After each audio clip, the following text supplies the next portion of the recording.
ever worried that you might be the cool kid? You wear the latest fashions on top of all the trends. Or have you ever worried you were too much in the mainstream? Always so generic, more normal than your friends. Well, we've devised a test to put to rest your fears. There's no need to panic if you lend us your ears. Tonight you can't sleep easy after all that you've heard.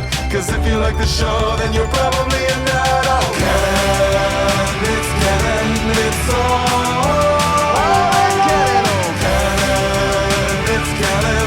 Tyler, Phil, and Boris. So Canon, it's Canon, it's all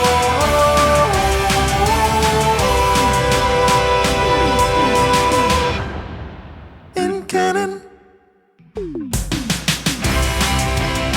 It's Wednesday. You know what that means. It's time for a new episode of the It's Canon podcast. The podcast where we talk about all things geek. The podcast where we talk about all things pop culture. The podcast where we talk about anything and everything. Because as the title says, it's the It's Canon podcast. We're your hosts. I'm Boris, and as always, I am joined by Phil. Hello. How's it going, Mr. Boris and everybody out there in podcast land? I'm doing pretty good. So, what are we going to talk about today? Well, it's the midweek episode, and I've been thinking about this for a little while, Phil. And I think, every week I ask you what's new, what's going on, and we end up having like a 30, 45 minute conversation. And sometimes we get into spoiler territory. So, it's one of those things where, I think we're going to keep the Sunday episode as kind of like a general news episode.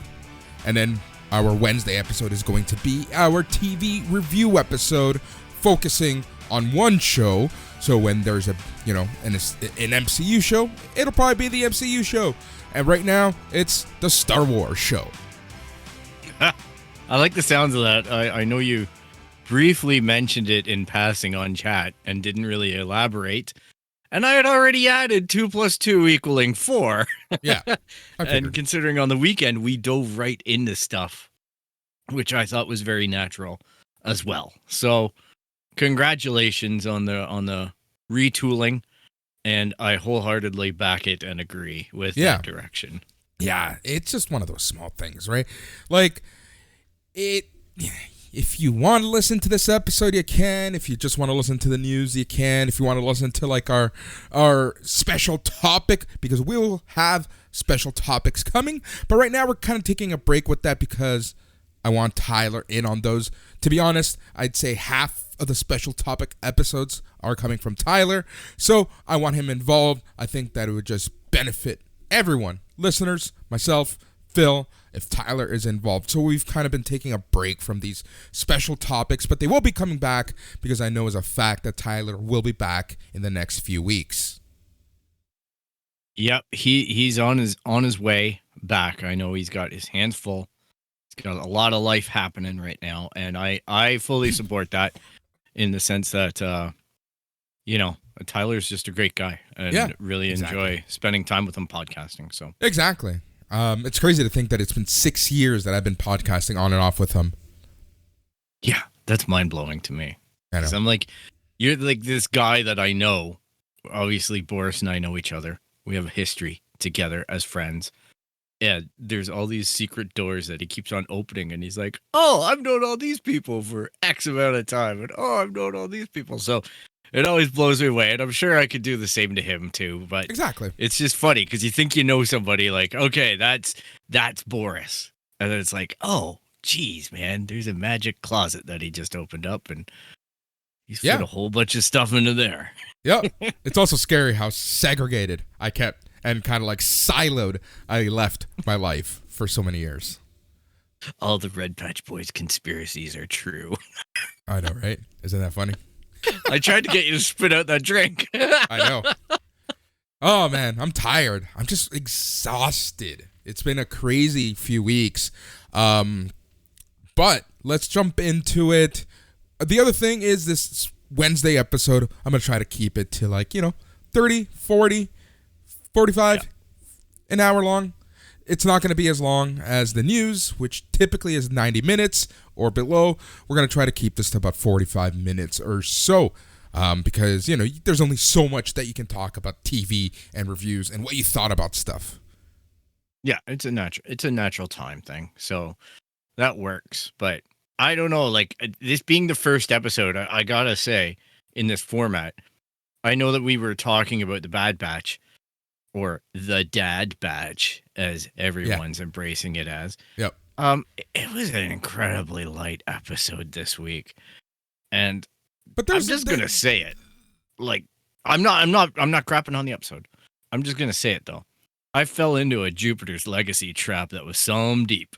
Yep, exactly. So that's where we're going to start.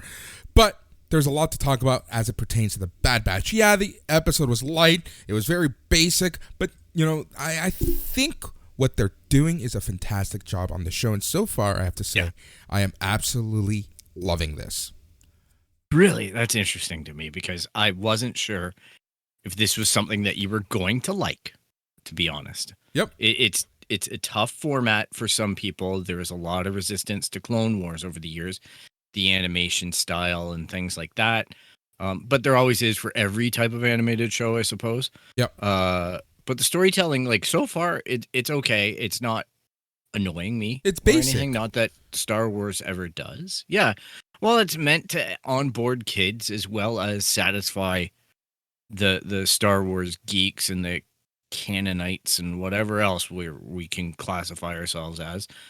But, you know, like this week's episode did exactly what it was supposed to do and just establish that Omega is going to be staying with the team. Yep, exactly. You know, and that was its mission, and it did it well. Like, it had a little story around it. It had some exposition of character. It had some, you know, introduction of other characters that might be somewhere reapplying, or like being in the mix down the road. Things like that. Like Dave Filoni, like here's the one thing that I'll always say about Star Wars cartoons and the like, is that if you think that there's a filler episode, and I'm not even going to suggest that with this one, but if you think there's a filler episode, it can bite you in the butt, everybody, because remember, space whales. Yep. So, yeah, exactly. Same. There's a lot going on. There's a lot going on there. But as we mentioned earlier, we're going to start with the little rabbit hole that you dug yourself into over the weekend. I haven't finished it yet, but I do know more or less what happens because of the comics. And, you know, while there are differences, I think that I can add to the conversation. But we are talking about Mark Millar's Jupiter's Legacy. You know, it's kind of funny because, like, I was talking to my friend last night, and she mentioned that she was going to start Jupiter's Legacy. And I'm like, okay, cool. Like, let me know what you think. I haven't started it yet at this point. And she's like, so far, so good. And because she's kind of like a half geek, you know, so if I name stuff, she'll know what I'm talking about. But she's, you know, not like if you throw a name like Mark Millar, she won't know everything that he's worked on. So I'm like, oh, he's worked on Ultimate. Yeah, he's worked on Ultimate X-Men, Ultimates, Ultimate Fantastic Four. He wrote Civil War, Kick-Ass, Kingsman, Wanted, etc. You know, and as I'm naming this, and I did the same with you, and I'm like, holy shit, this guy is insane. Yeah, and you know what? I even went out and I pulled the Wolverine Old Man Logan issue that he wrote. That wasn't the run, right? It wasn't the run Old Man Logan. It was a Wolverine supersized issue that he wrote, and I downloaded that on my Marvel app. I've queued it up. I've also, like, I fell into this hard, right? I tried not to do the binge watch. Yeah. I really, really tried to watch 2 episodes and then 2 episodes and then 2 episodes, not even realizing if it's 8, 10 episodes, whatever. And after the first night, I talked to you a little bit about it, and I went onto my Comixology and bought the entire run in graphic novel form. It came to be like $50. And I'm like, I don't care. Like, I honestly want to finish watching the first season, and then I want to go and read the whole run of this, just because I want to know where other seasons are going to go, if there are other seasons. and things like that. So yeah, I couldn't resist it yesterday. I just caved. I went out and I got my Fauci ouchie shot, and I was just like, you know what? I'm just gonna be lazy, and I'm gonna finish off Jupiter's Legacy. And man, I am impressed. Mhm. I am very impressed, and I know that you were so excited for this show, and I kept on asking you, what's it called? And then, sure enough, my phone started blowing up Thursday or Friday whenever Netflix was either recently dropped it or whatever their release schedule was like. But they're like sending me message upon email upon everything. Like, there's something you might like. It's called Jupiter's Legacy. You should check this out, Phil. I'm like, wow. Okay, that really nailed it. Yeah. Yeah. I liked everything about it. I like that it is a new universe. I like that it establishes that universe very well. But I think we're also conditioned for this type of show from The Boys Yes. and from Invincible Yes. and things like that. Because one of the downfalls that I find with some of these other productions, like, you know, when we're talking about The Flash and we're talking about Teen Titans and we're talking about all these different shows, Green Arrow, I already feel the intimidation factor if I'm not totally wound in on what these characters are, or I haven't read every single comic book appearance of them. I feel like I'm missing out on those shows, if that makes sense as an audience.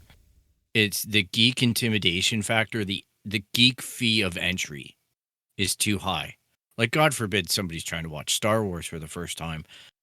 I totally get on the other side that I'm the elitist idiot that's gatekeeping that in either by talk or by just sheer dominance or ownership of the product. But in the comic book world, that shoe slips to the other foot. Yeah. And, you know, I even talked with a friend who basically echoed exactly what I told you a few weeks ago on the show. And that was that she's already to the point where she thinks the MCU is too complicated. Mhm. She just wants to go and watch the Avengers again because that was fun and it didn't feel complicated. And that's what shows like this are really good at doing. For now. Is taking everybody and saying, hey, look, we're all starting at ground zero, even if you read the comic. You might have a leg up if you read the comic, but it's not going to ruin it for everybody else type thing, unless you go and try to ruin it, which I recommend you don't. Yeah. But I think that that's one of the key factors of success with an adoption of a franchise like this into something like a Netflix series. I just think that that's a really good advantage because, yeah, when you're looking at stuff, oh yeah, it's only 23 movies that I'm going to watch, and then I can watch Endgame. You know, there are people who feel that way in the audience, I'm sure. And a lot of my friends felt that way. And you know what? They went through and watched it all on Disney Plus, to their credit. Exactly. This is the thing. There's a couple things there. So, yes, you know, the MCU is at a point, and it's hard to find jumping on point now, right? Like, you can easily say the beginning of each phase is jumping on point, but there's reasons why it's not.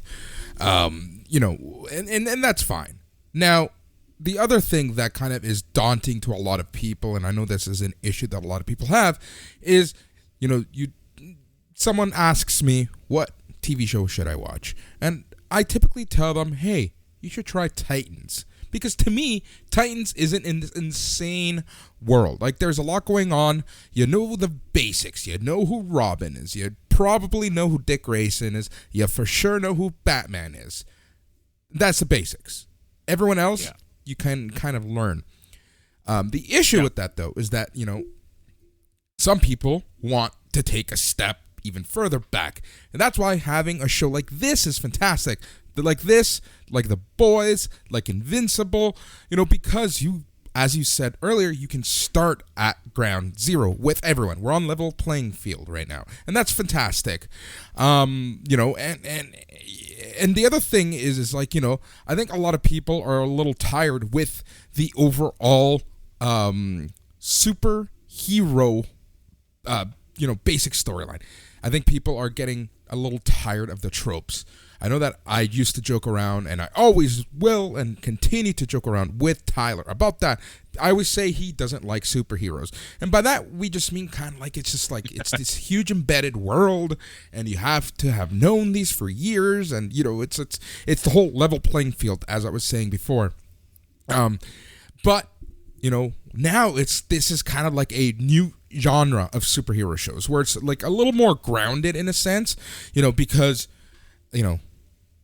comics aren't political and whatnot.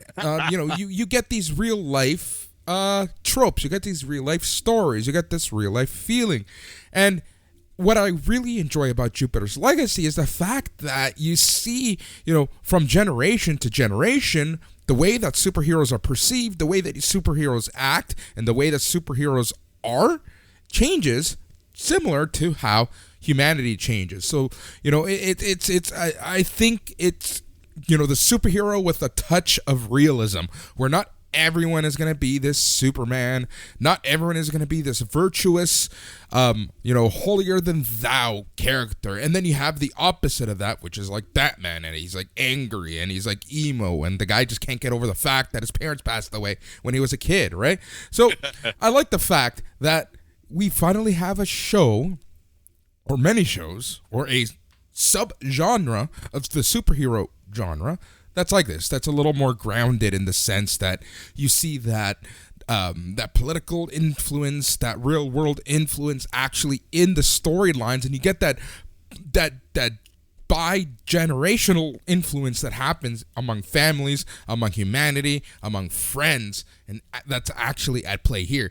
Because with, again, you know, in these episodes, we're not going to be giving away everything, but, you know, it essentially is a story of, you know, the new school versus the old school and how they clash. Yeah, and they really have to reconcile the idea that there is that undertone from the parents who had to earn the powers, and we see that protracted story throughout the season, all right? I'm not going to, like, we know they have powers. It's not really a spoiler per se, but you will see how they get those powers. And then the resentment of the kids just basically were born with them, right? Yep. And didn't have to earn them.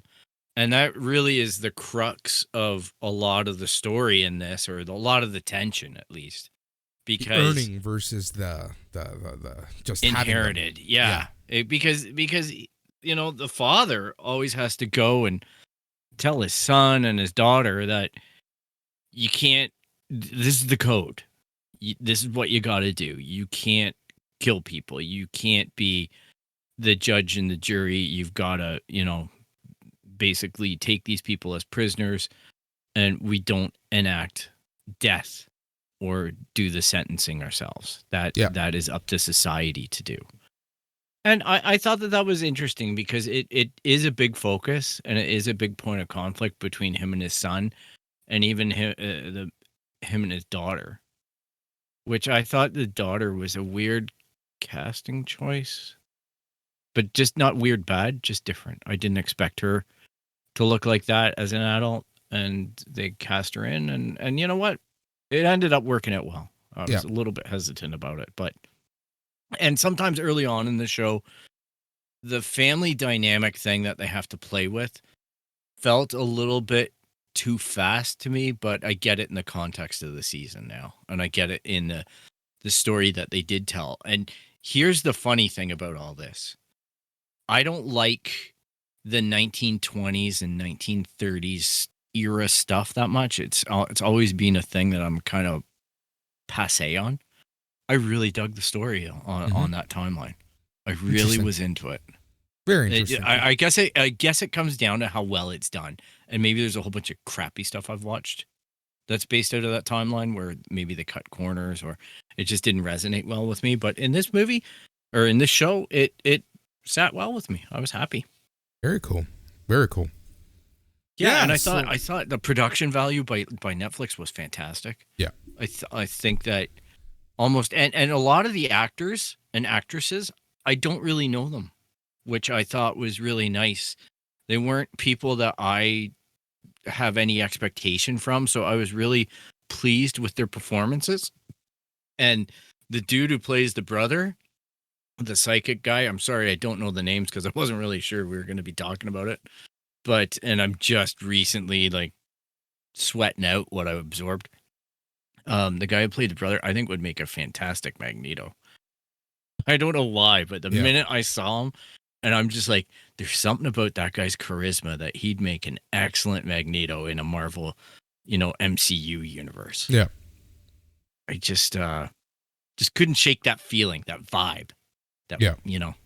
Sometimes it just comes at you and you go, oh yeah, put him in the purple. Put him in the purple. So it's kind of funny too, because when you do actually see him in his superhero suit, it's very much a Magneto style suit. Yeah, it's like a cross between Magneto and Homelander. Yeah. And even that the main character, the Utopian, his suit and his son, right, Paragon or whatever, their whole thing reminded me a little bit of, with the Utopian, it was like Invincible's dad. Yeah. Or the Omega Man, and with the son being Paragon, it was just like Homelander. Yeah. Those were the images that they evoked, right? And yeah. I'm like, oh my gosh. And and Lady Liberty, I got a little bit of crush on her too. Just gonna say it. I love it. Hilarious. She did really well in the show, though. I thought that all the character dynamics ended up working out really well and balancing out. Mm-hmm. So stick with it if you've tried it. There you go. Yep. I'm almost done. I'm about halfway through, and I absolutely loved it. I didn't sleep because I was watching episode after episode last night, and I thoroughly enjoyed it. And there hasn't been a second season announced just yet, but the assumption is that will be announced because everyone expects Jupiter's Legacy Part 2 to be put on Netflix, and then Jupiter Circle 1 and 2 to have its own Netflix representation. So we'll see what happens overall. Now, what's interesting, though, is just the sheer number of Miller work that is going to end up on Netflix. So right now, this is the Miller world. So right now we have Jupiter's Legacy that is out in shows and movies in development. You have Super Crooks, where that's going to be an anime series, and right now it is in production. So that's I know I've read it, I just don't recall too much of it. American Jesus is also in development. We have The Magic Order. We have a spy series that hasn't been announced just yet. We have Reborn. We have Sharky the Bounty Hunter, which is going to be a movie. We have Huck, which is going to be a movie. We have Empress, which is going to be a movie. We have Prodigy, which is going to be a movie. We have Space Bandits, which is freaking awesome, which we don't know what it's going to be just yet. So that's all the Mark Miller, the Miller World stuff coming to Netflix. Well, I can tell you, when you get to the last episode, it very much suggests there's going to be a second season. It's just a question of if and when Netflix get to green light this. So, again, the recommendation would be to anybody out there, stream it now rather than find out about it later if the second season doesn't get greenlit, right? Yeah. Because not enough eyeballs saw it in the time frame that Netflix decides that that's how they evaluate the success or failure of a show. Yep. That's exactly the only reason why I say that. So if you think it's going to be something that you could take a gamble on, or, whatever the situation may be, do a quick watch of it now and do a deep dive on it later, because you'll thank yourself. If you get a second season and a third and a fourth follow-up here, it's well worth it. Yep, I'm very excited to see more of this stuff of what this guy's done. I obviously have enjoyed what he's already produced in the Old Man Logan stuff, and I'm going to specifically go back and take an interest in tracing Miller's stuff this way. Yep. So, yeah. I thought it was like the Frank Miller, man. When you're like Miller, and I'm like, what? No. Another Miller. Someone just as prolific, in my opinion, though. Like, this guy is just insanely good. So Jupiter's Legacy, check it out while it's out. Check it out sooner rather than later because I want to see a second season because I so far enjoy what I like, and it sounds like Phil enjoyed it all. So that's that. All right, Phil, so that's Jupiter's Legacy. What else have you watched? Have you seen? What else do you want to talk about? I've started a bunch of shows, obviously. I like we were talking about, I feel like Netflix struggled through that pandemic and the shooting schedules that they had to do, and now it feels like this crescendo of episodes are coming out of things. So my content is a little low thanks to Jupiter's Legacy completely occupying my eyeballs, but Yeah. I'm looking forward to we've got a lot of stuff in front of us, put it that way. Like between the animated segment that Netflix are running with and some of the other shows, I don't know how well I'm going to enjoy them. I really don't. They might be the teenager kind of shows that have a fantasy aspect to them or another world that they're trying to explore. And they might pan out. They might not. We'll see. Really, like the majority of my time is, guiltily on Bad Batch and video gaming, man. Yeah. What have you been watching? I've been watching quite a bit off and on. So I guess like one of the things that I recently watched was The Serpent. That was a lot of fun. So that's about that the murderer, true story murderer from the 70s who did his thing in Asia with a bunch of hippies and backpackers. So that was that, and like that was a lot of fun. Like it's a really good, really fucked up story, and it's crazy to think that was a real thing. So The Serpent is a lot of fun. Just 8 episodes, and that's it. That same week, I watched something called The Innocent. The Innocent is a Spanish series. Again, it's only a limited series. It is based off of a book, again, called The Innocent. And I gotta say that it was so well done because every episode and every cliffhanger really kept you hanging. But if you're the type of person that got pissed off in the storytelling of The Last of Us 2, where there's a obvious cliffhanger and you don't get back to that cliffhanger until much later, much down the line, this show is not for you because they do this quite often. But I just loved it because it brought everything together in a nice, neat little package. So that was called The Innocent. It's a Spanish show. Yes, there are English subtitles. It's English dubbed. So, if that's your thing, you can watch it in whatever language you want. There's a lot of good stuff coming out of Spain. Yeah, tons. The other thing I tried to watch was that true crime documentary, The Sons of Sam. I only got an episode and a half in. It was just super slow. It was just really bad. Whoa. Yeah. Wow. Yeah, I didn't like it too much. That's interesting. I can't do true crime like you can, man. Like it to be, again, really good in order for me to get into it. And usually I find it's a little bit too dark for me. But on the counterpoint of that, I did watch a healthy portion of The Mitchells versus the Machines. Yeah. Now that seems to be hitting my Twitter feed a lot more than I thought it would be. Mm-hmm. So it's gaining a lot of eyeballs. Like it's another one of those things that popped up and they said I'd probably be interested in it. And damn it, they're right. Like it's Lord and Miller do it. So I'm kind of surprised by that. So these would be the guys that brought us the magic of Toy Story and Toy Story 2. And we're originally and 21 Jump Street. And they were originally supposed to be doing Solo, a Star Wars story, and got pulled off that, as we all know. So, and they also helped out with the Spider-Verse movie, the Amazing Spider-Man movie there, the animated one. So, I'm finding that's all right. I'm going to finish it up soon. Yeah, but, interesting. Because so far, so good. Yeah, my friend, she tried watching it. She, for her, it's always hard to find something that both her and her kid like. Obviously, and that's appropriate. So she tried watching that, and they both didn't like that. So, but I've heard great things about it, so I'm not shocked that you liked it and that she didn't. I stopped watching it because I got annoyed with it. Interesting. I'll be honest. Like, it does some things early on that are funny, and it does some things that downright annoyed the crap out of me. Yeah. So I was having a real tough time. I'm like, what the hell is this garbage? Like, get it off of here. Yeah. I was just I'm not in the mood for this type thing.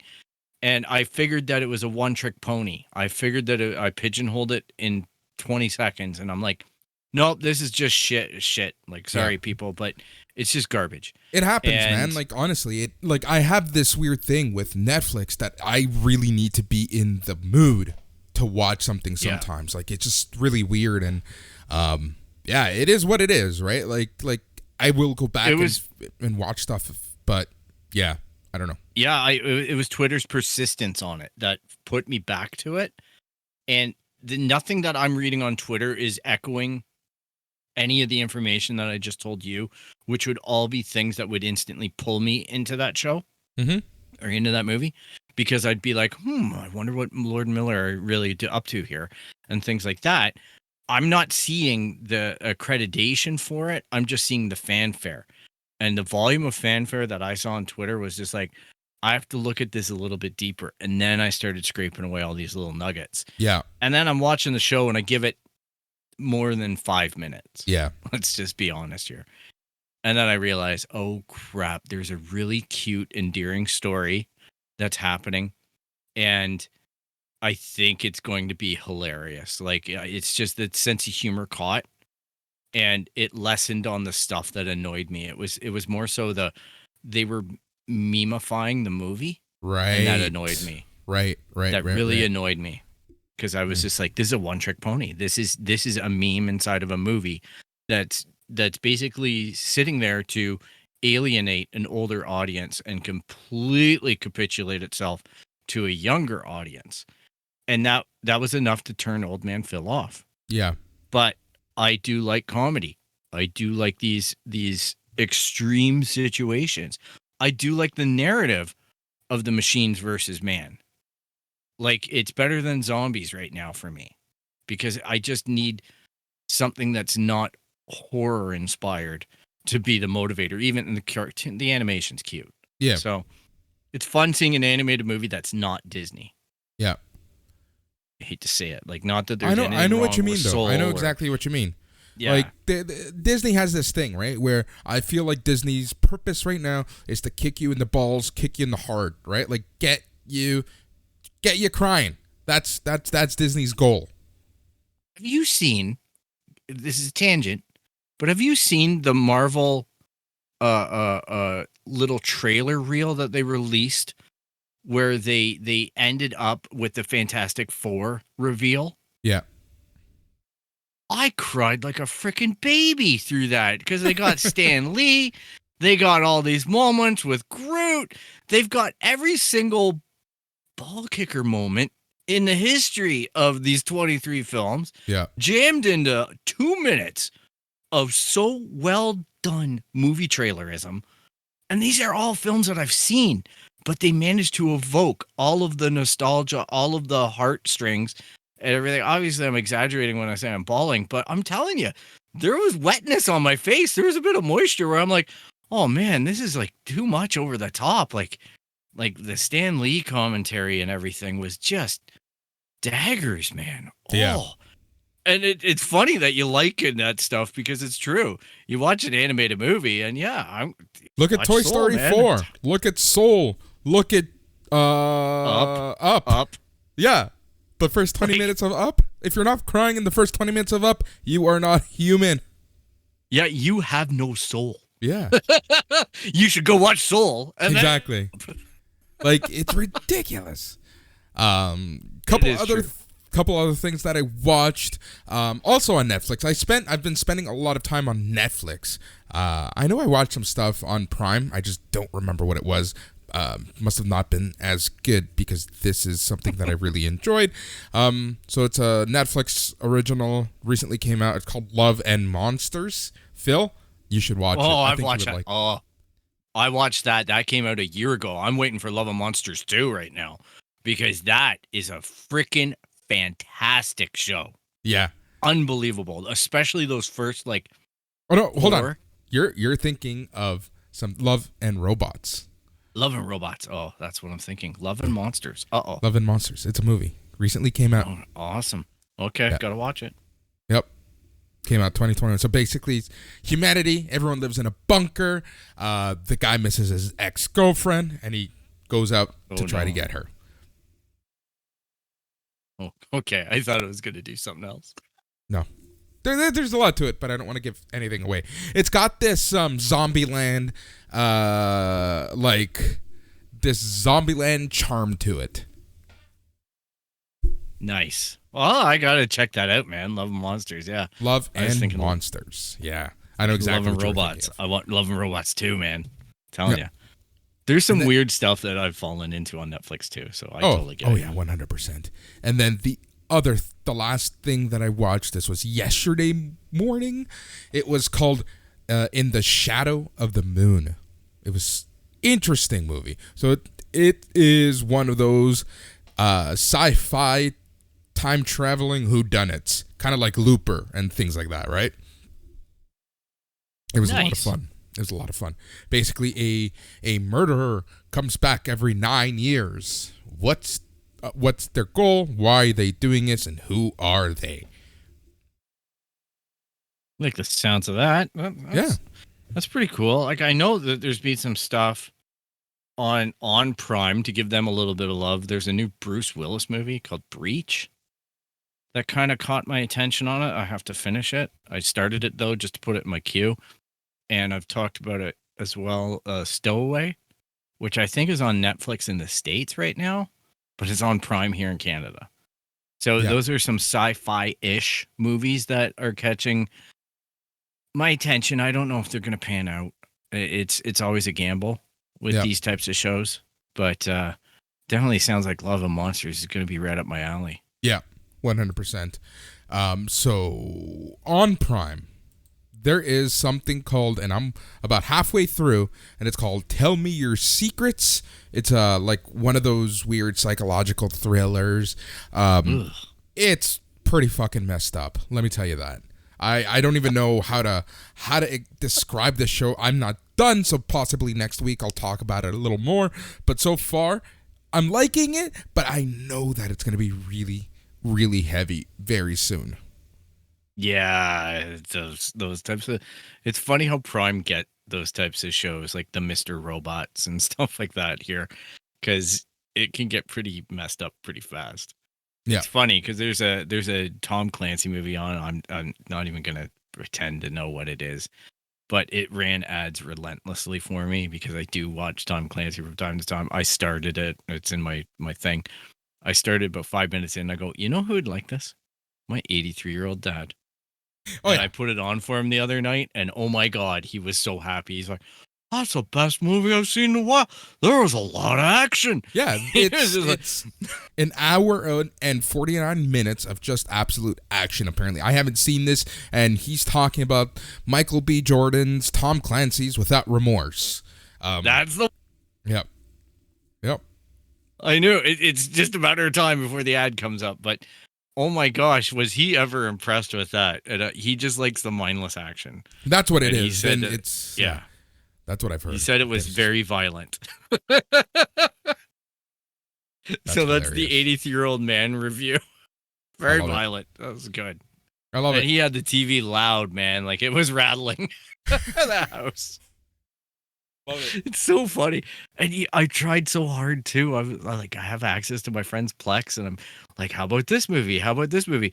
And the problem with Plex is it doesn't try to do an algorithm or anything. Yeah. It's you have to know the name of the movie, right? And I'm like, I gave him Atomic Blonde because I recall that having a lot of action.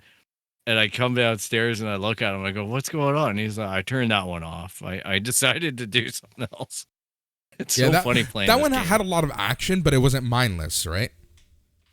Yeah, I know. And it was a killer soundtrack. Like Yes. with these movies, the ones that get me are the ones that are going to be multifaceted. It's not just enough to have the one trick pony thing for me.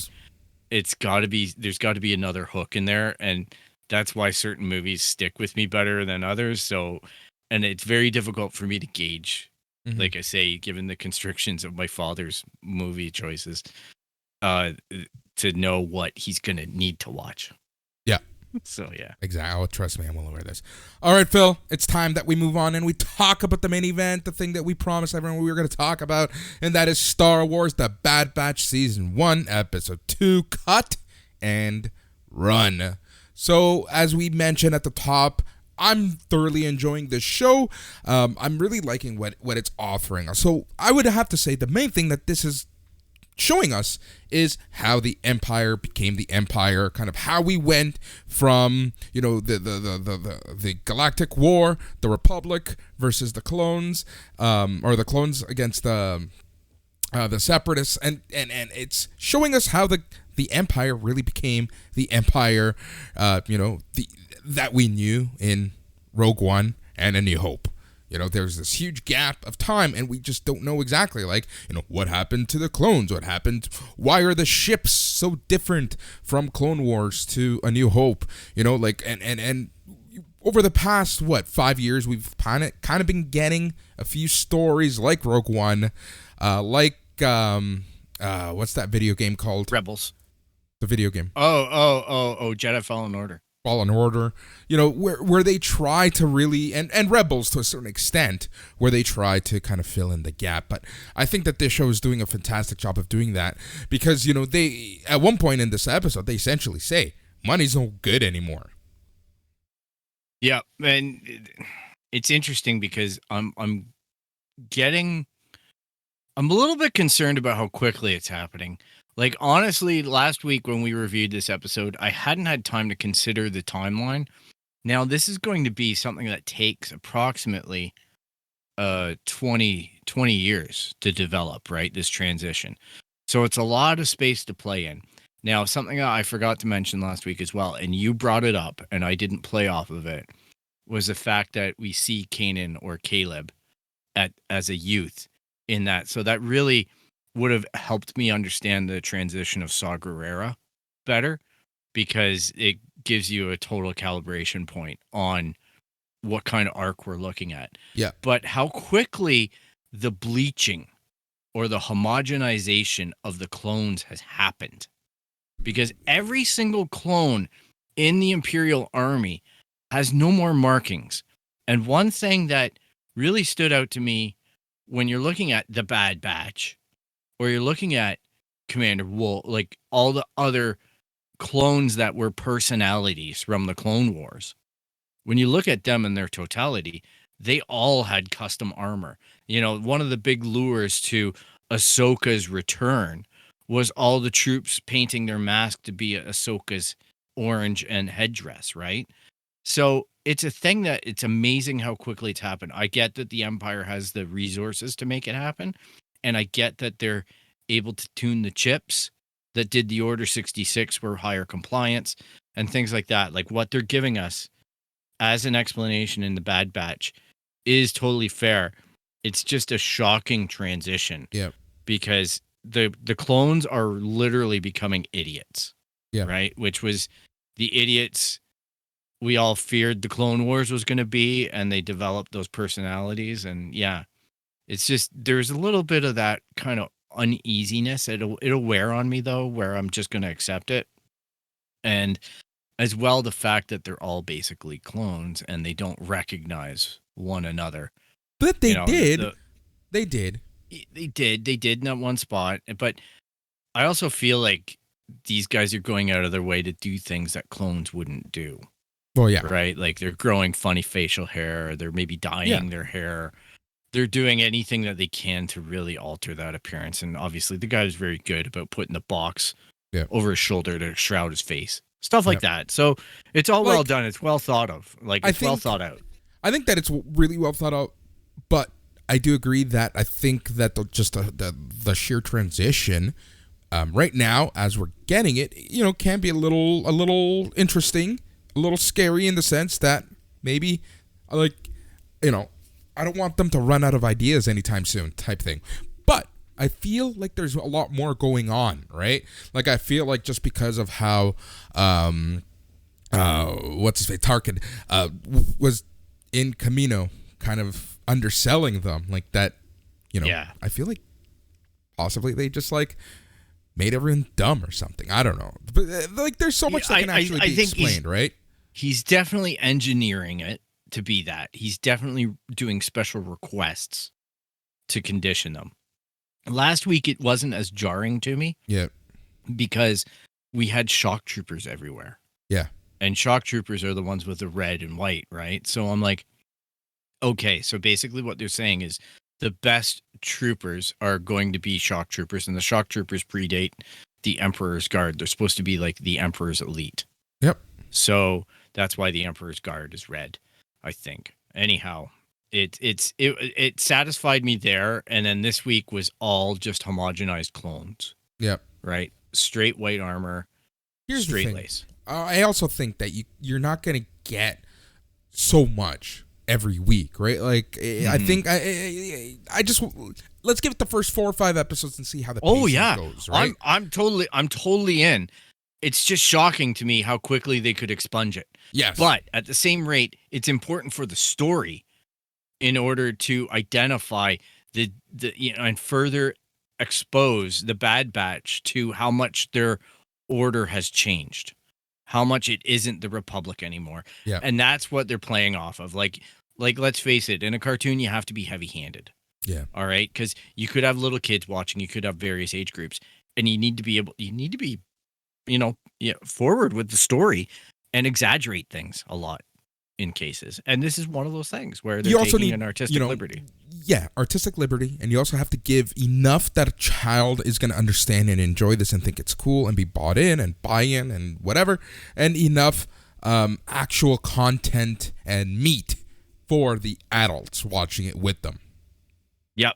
And shockingly, again, all right, I saw a lot of stuff about the Dad Batch.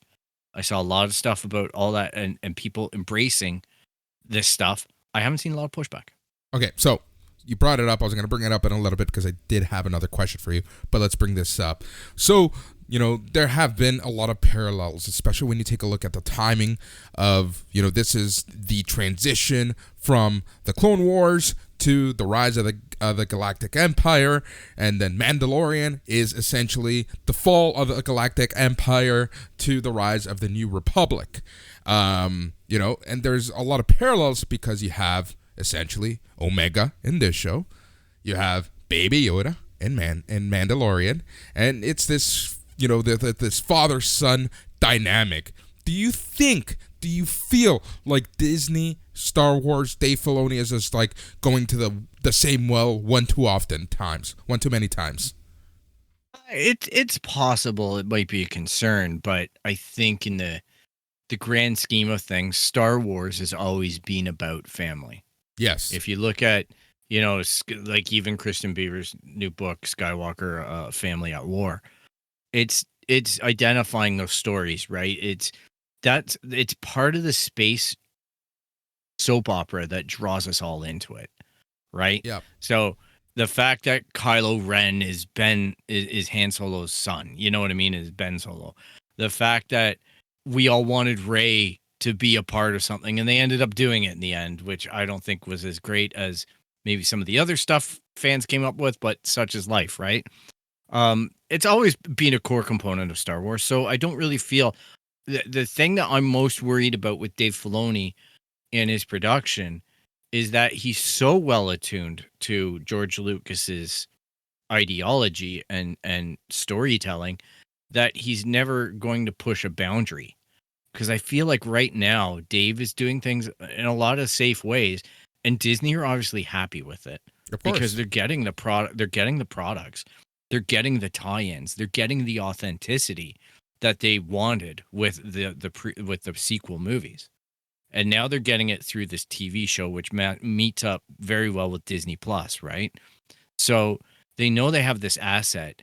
It's just that I just wonder, Dave's biggest leap of faith here has been to transition into live action in The Mandalorian, and they've kid-gloved that so well that Dave's becoming this master of it, but I don't know that Dave's pushing himself in any way.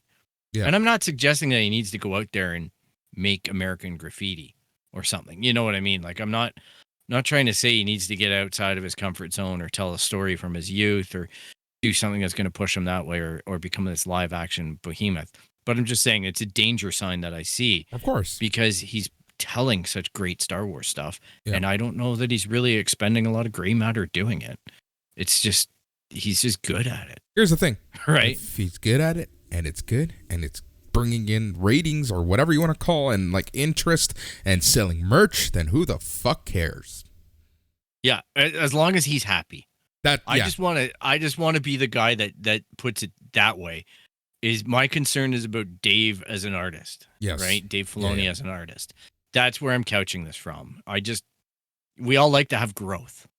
And I don't know how much growth he's getting in this type of environment, but he is getting it with Mandalorian with live action. So, he's pushing the boundaries. He's working in those sets and making stuff happen that probably he's dreamed of seeing his entire life. Exactly.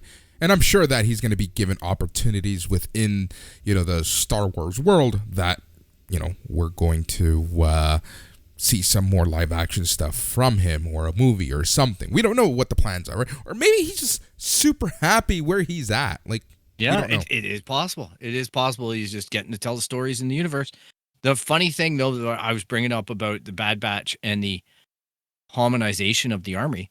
It's so funny, though, because in The Mandalorian, we're seeing stormtroopers that are adding color and custom paint. That's what I mean. In their armor. There's a lot of parallels. It's just like, this is the growth, the beginning of the Empire, and Mandalorian is the end of the Empire.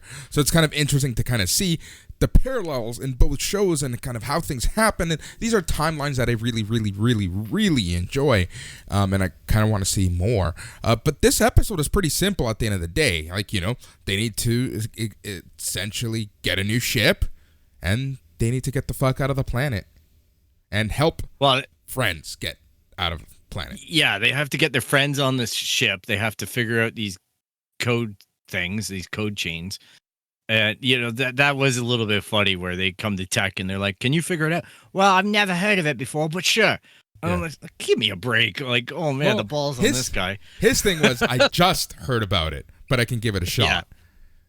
Well, he didn't say he could give it a shot. He said he could do it. He said he could give it a shot. Man, it's just hilarious to me. Like, the balls on this guy. So, anyhow, yeah, and they obviously had to get their ship out of impound because of a dumb mistake that they made, not realizing that Omega was on the ship and all that kind of stuff.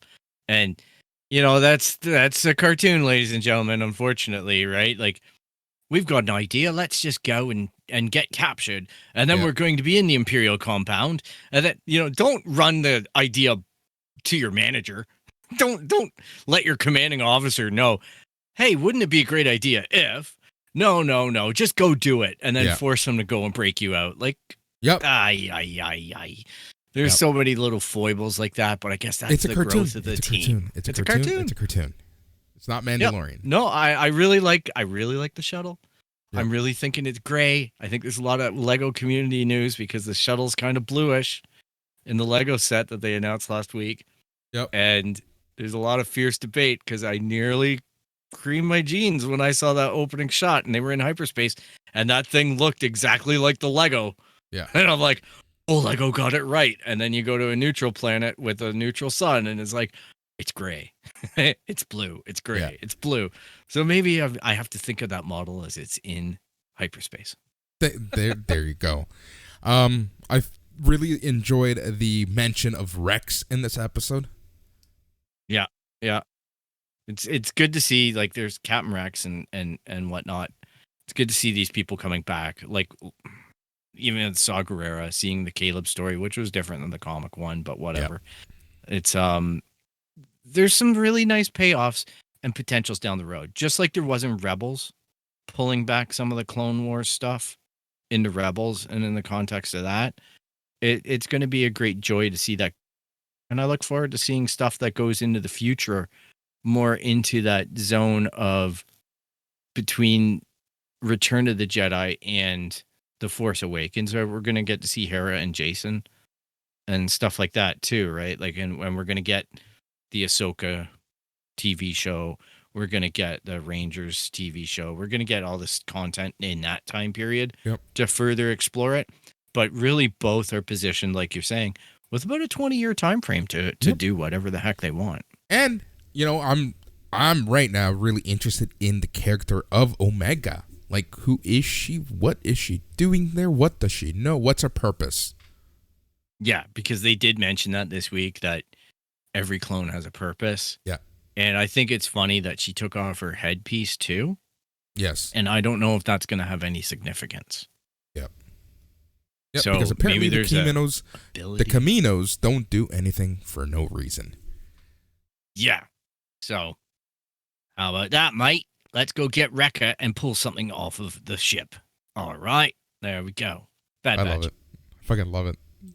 It's fun. It's a good show, right? It is what It is. It's fun. But I know with cartoon Star Wars is that you can have fun with cartoon Star Wars. You can have a little joke, a laugh at it, right? Exactly.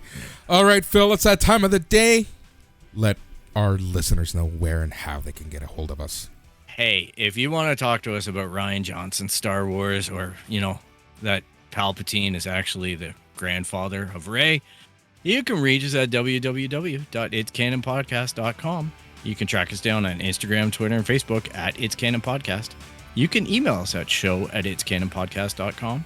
You can subscribe basically anywhere where you find podcasts. You're going to find the It's Canon Podcast. And be sure to basically subscribe, leave a rate and review if the platform supports it, as we greatly appreciate any and all feedback. And as always, I want to thank everybody for taking the time to listen to us prattle on the podcast. Thanks, Phil, and thank you to all of our listeners for listening to us constantly, for sending in those messages, sending in the emails, subscribing, whatever it is that you do, however you connect with us. I just want to thank you for connecting with us regardless. We'll be back on Sunday for a new news episode of the It's Canon Podcast, and the next Wednesday, we'll be back talking all things TV, all things comics, and basically it's our review segment. So that's how it's going to be over the next few weeks. We hope that you enjoy. We hope that you had fun, because we surely had fun talking for the past 57 minutes. It's the It's Canon Podcast. He's Phil. I'm Boris. Good night.